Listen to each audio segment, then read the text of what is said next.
April महिना आला की या दरम्यान परीक्षा असतात आणि माझ्या शाळेतले दिवस मला आठवतात. आमच्या शाळेच्या बाहेर कच्च्या आंब्याची वडी विकायला असायची आणि ती खाल्लेली मी चव कधीच विसरणार नाही. आणि खूप दिवसापासून असं वाटत होतं की आपण तशी वडी बनवून बघावी आणि मी पहिल्यांदा केली आणि मला जमली. तुम्हीही करून पहा, तुम्हालाही नक्कीच जमेल. आणि अप्रतिम असे आंबट, तिखट, गोड अशी चव आणि बनवायला पण खूप सोपी. आता उन्हाळा आला की बाजारात कैऱ्या खूप येतात आणि त्याचे विविध पदार्थ आपण करत असतो. पन्ह करत असतो, चटण्या करत असतो. त्याच्यानंतर काप करून आपण लोणचं ताज्या आंब्याचं करू शकतो. माझ्या 2 रेसिपी मी टाकलेल्या आहेत, की कच्च्या आंब्याची चटणी आणि ताज्या कच्च्या आंब्याचं लोणचं. त्याच्यानंतर पन्ह्या पण मी केलेले आहे. त्याची पण रेसिपी 1-2 दिवसात मी टाकणारच आहे. तीही रेसिपी तुम्ही जरूर पहा. तर मी आता काय काय केलं ते तुम्हाला सांगते. मी इथे आमच्या दारातल्याच झाडाची मी कैऱ्या घेतलेल्या आहेत आणि हापूस आहे हा. आणि त्याच्या स्वच्छ धुवून मी त्याचे साल काढून घेतलेले आहे. साल काढून त्याची छान बारीक बारीक काप करून घेणार आहे. तुम्ही यासाठी कुठल्याही कैऱ्या तुम्ही वापरू शकता. तोतापुरी वापरू शकता, बदामच्या कैऱ्या वापरू शकता, कोणत्याही तुम्ही वापरू शकतात. कसं आहे माहिती आहे का, असंही नाही की ताज्याच असाव्यात असं काही नाही. जर तुमच्या घरी झाड असेल, त्याच्याखाली कैऱ्या जर पडल्या असतील तर त्याही तुम्ही वापरून ह्या कच्च्या आंब्याची पापड किंवा वडी करू शकता. खूप अशी सोपी ही रेसिपी आहे. तसं पाहायला गेलं तर आंब्याचा सीझन 2-3 महिन्याचा असतो. मग आपल्याला वर्षभर तर आंब्याची चव चाखता येत नाही. तर अशी कोणती रेसिपी करता येईल असं वाटलं आणि मग मी ही रेसिपी केलेली आहे. कारण ह्या सीझनमध्ये मी आंब्याच्या जरी पापड केले तर वर्षभर किंवा निदान 5-6 महिने तरी ही छान अशी वडी आपण स्टोअर करून ठेवू शकतो. आणि आपल्याला केव्हाही आंबा जर खाऊ वाटला तर आपण हे खाऊन आंब्याची जी चव आहे ती आपण घेऊ शकतो. मला वाटलं होतं 2-3 महिने आपण स्टोअर करून ठेवून ही आपण आंब्याची चव आपण परत चाखता येईल म्हणून केली. पण खरंच सांगते 2 दिवसात वडी संपली पण. आणि आता मुलं पण महाग लागलेत अजून कर म्हणून. आहेत आंबे त्याच्यामुळे मी करणारच आहे अजून. मला जमले आणि इतकी परफेक्ट जमली आहे की नाही, की तुम्हीही करू शकाल आणि एकदम सोपी आहे. मी जसे आता तुम्हाला रेसिपी सांगितली आहे त्याप्रमाणे करा. तुमचं कुठंही चुकणार नाही आहे. आणि थोडासा आंबा पाडायला लागलेला आहे आंबा, म्हणजे आंबे आता उतरवायचेच आहेत. त्यामुळे असा पूर्ण कच्चा नाही किंवा हिरवा आंबा नाही यातून. थोडासा आता पाडायला यायला लागला आंबा, त्यामुळे तसा कलर आहे, पिवळा थोडासा झालेला आहे. त्याचे आता मी काप करून घेतलेत आणि उगं थोडंसं मी पाणी त्याच्यात टाकून घेतलं आहे. म्हणजे 3 आंब्याला मी अर्धा ग्लास टाकलेला आहे. माझ्याकडे चिली फ्लेक्स नव्हतं म्हणून मी बेडगी मिरच्या 2 घेऊन मी मिक्सरवर बारीक करून घेतलं आणि त्या टाकलेल्या आहेत थोडंसं तिखटपणा येण्यासाठी. चवीला मीठ लागतंच. कुठल्याही पदार्थात थोडंसं मीठ टाकल्याशिवाय चव येत नाही. आणि आता आता हे कुकरला मी लावून 3 शिट्ट्या मी घेणार आहे, जेणेकरून छान असं ते शिजलं जाईल. माझा बाकीचा स्वयंपाक मी रोजचा स्वयंपाक करत करत हे कुकरला लावून घेतलेलं आहे. त्यामुळे पिठाचा हात आहे माझा.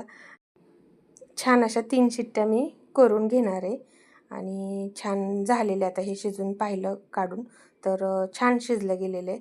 आता हे पूर्ण आपल्याला फेटून घ्यायचं आहे. सर्व एकदम म्हणजे गुठळ्या काही राहिल्या नाहीत पाहिजेत असं फेटून घ्यायचं आहे. आणि जेवढं तुम्ही फेटचाल तेवढं ते छान असं झालं पाहिजे. मी तुम्हाला बोलल्याप्रमाणे की आंबा पाडायला लागलेला आहे, त्याच्यामुळे थोडासा पिवळा झालेला आहे आणि त्यामुळे त्याचा कलर हिरवा नाही आहे. त्यामुळे मी काय केलेलं आहे, थोडासा खायचा रंग टाकणार आहे. कुरवड्यासाठी जो आपण घेतो खायचा रंग, तो मी टाकून घेतलेला आहे. कारण त्याला हिरवा कलर येण्यासाठी मी वापरलेला आहे. जर तुम्हाला असाच जरी कलर ठेवायचा असेल, तुम्हाला खायचा कलर टाकायचा नसेल तर तुम्ही नाही टाकला तरी चालेल. दुसरी गोष्ट, तुम्हाला कलरच नको असेल तर तुम्ही एक गोष्ट करायची, की तुम्हाला ओरिजिनल नैसर्गिक रंगच पाहिजे असेल तर तुम्ही पुदिन्याची पाने त्याच्यात टाकू शकता आणि त्याच्यात थोडासा अर्ध्या लिंबाचा रस टाकून घ्यायचा. आणि ते प्रिझर्वेटिव्हचं काम करतं लिंबाचा रस, त्यामुळे हे काम तुम्ही करू शकता. पण या वडीला पुदिन्याची चव येते. जर तुम्हाला पुदिन्याची चव आवडत असेल तर तुम्ही पुदिना टाकू शकता. कलर येण्यासाठी. आमच्यात आवडणार नाही म्हणून मी पुदिना टाकलेला नाही आहे. त्याऐवजी मी खायचा रंग टाकला आहे. आता हा हापूस आंबा आहे त्याच्यामुळे साखर मी जास्त काही टाकली नाही. मी 5-6 चमचे साखर टाकलेली आहे. जर तुमचा आंबा जर आंबट असेल तर थोडीशी जास्त तुम्ही टाकू शकता.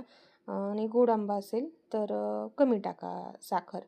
तर छान असं ती साखर विरघळण्यासाठी मी आता गॅसवर ठेवून ते हलवत आहे, जेणेकरून साखर पण विरघळावी आणि ते असं शिजलं जावं. जर कच्चं असेल तर ते त्याची वडी बनवायला येत नाही.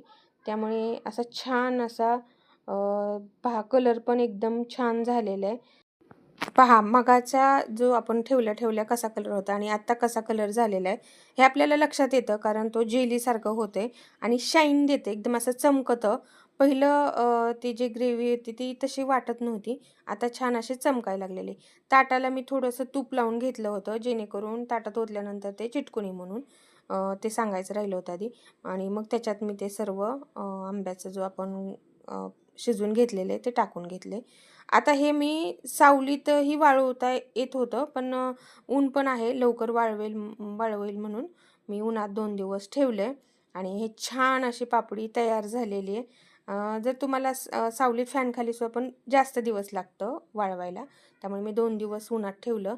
2 दिवस पुरेपूर होतात आणि छान असे वाळून झालेले आणि त्याचे आता मी काप करून घेते. एकदम मस्त झालेली आहे. मला खरंच माझ्या त्या शाळेतल्या त्या वडीची आठवण झाली. सर्वांनाच घरातल्या सर्वांनाच आत्यांना मामांना सुद्धा खूप आवडली वडी आणि तुम्हीही करून पहा. आंब्याची दुसरी कोणती रेसिपी जर तुम्हाला जर पाहिजे असेल तर तुम्ही कमेंटमध्ये सांगा मला. जर येत असेल तर तीही मी करून दाखवेल तुम्हाला. आणि करून पहा. आवडली तर माझ्या चॅनलला लाईक करा, शेअर करा, सबस्क्राईब करा आणि नक्कीच करून पहा. सोपी रेसिपी आहे आणि सर्वांना आवडेल. व्हिडिओ पूर्ण पाहिल्याबद्दल धन्यवाद.